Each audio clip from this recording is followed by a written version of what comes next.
Hello, here's a video I made. Enjoy. Okay, so there was this guy, Edgar Allan Poe, who you might recognize from a lot of things. The Raven.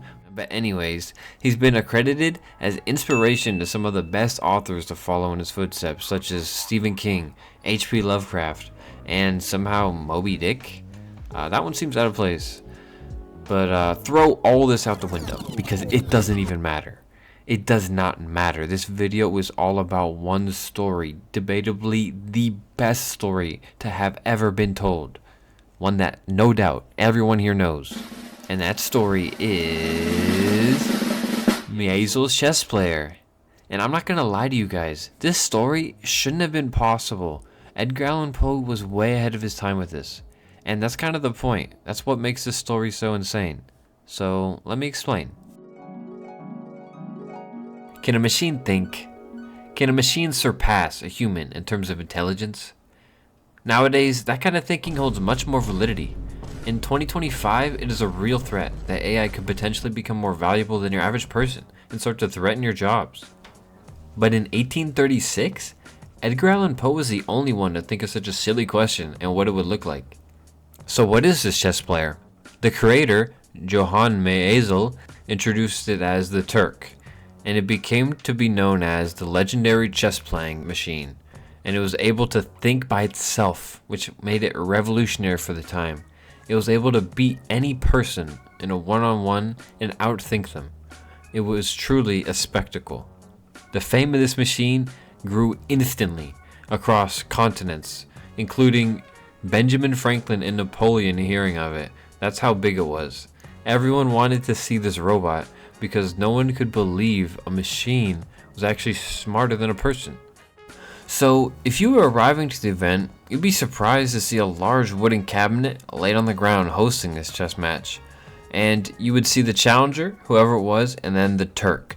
You could immediately tell which the Turk was, because it was always dressed the same way, in Ottoman-style clothing, with a turban and white cloth with fancy jewels. So then the two competitors get face to face, mano a mano, or I guess mano a robot, and before officially starting the match, the Turk, it has to prepare.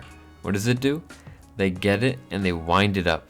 You hear loud clicking, loud cranking, turning, churning, you hear it all, until eventually you get the green flag and they're ready to play. One thing to note before we continue is that Maelzel would deliberately expose his robot each time, like the inner machinations of his machine before each performance, showing off his mechanical brilliance that he somehow put together this robot. Like, okay bro, we get it. You're doing things that no one else even thought was possible hundreds of years before it was even doable, but you don't gotta rub it in her face each time. Like, come on. But anyways, soon enough, after the preparation, the Turk would lurch to life, and with grace and nimbleness, it would put anyone to shame who dared challenge it. It was unlike anything anyone has ever seen because it could tackle an advanced player to the absolute best player. It was undefeated. However, there was some skepticism growing. For example, the Turk was observed to act strange sometimes. It was seen to pause and reconsider its moves on occasions, which isn't very machine-like. If it was following an algorithm or a pre-programmed set of moves, then it wouldn't have to think. The machine would often make mistakes and could appear more difficult on one day to the next, often as if someone new is in it, someone that's better or someone that's worse.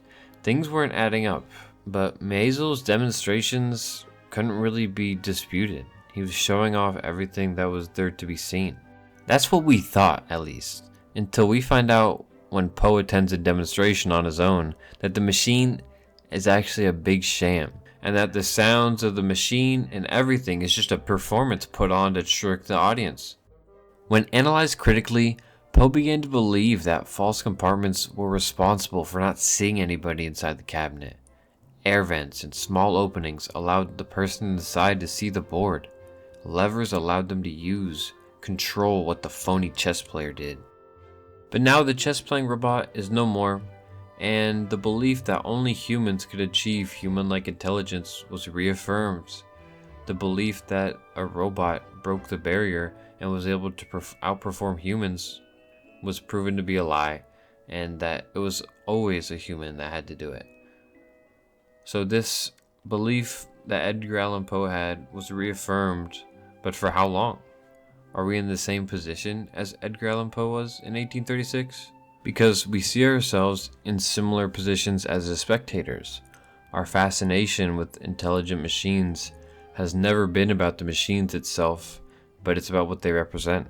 And so nowadays you see insane amount of news about artificial intelligence because a lot of people are curious about it and interested about it. Today, these deep learning models that can create everything like art, music, and is just breaking the limits of what we would have expected. They're kind of giving us the illusion of intelligence, but without being able to fully replicate it or ever achieve that same level. But we're seeing with these super advanced computers and these super AI that they might be able to. And that's what's really scaring people, because that if they're able to take that step above us, then we're stepping into the unknown territory. Because maybe we find out that intelligence isn't about consciousness, but it's about what you can do. So maybe despite AI never being alive or real, we're still faced with the real consequences of having artificial intelligence that can do everything that we can do without knowing why. These are all just thoughts I have that have been inspired from reading this. One aspect of intelligence that this reading, I guess, invoked was that intelligence isn't so straightforward that you can just identify it and say this is, this isn't. And I think that's part of what makes AI so intriguing and enthralling, is because we fear what can have an advantage on us, which is smarter than us in this instance, and it's hard to tell if AI is smarter than us. In the instance of Maelzel's chess player, you saw some of these spectators get anxiety the same way that, your average person gets anxiety when reading news about AI, because they don't know how it works and they're trying to reason with themselves that, oh, this is either cheating or this isn't real, or they're trying to figure out how it worked. In the instance of Maelzel and the chess player, you saw some critics who were trying to possibly predict what it was. They believed that it was some advanced clockwork that had millions of moves pre-programmed into the calculations. There was other theories where there was electromagnetism, where unknown forces were pulling the levers based on the weight of the chess pieces, and wild theories. These are all interesting parallels that I noticed after analyzing this further. I recommend that you give it a read as well. It's pretty short and it's very interesting, and you might pick up on some details that I missed.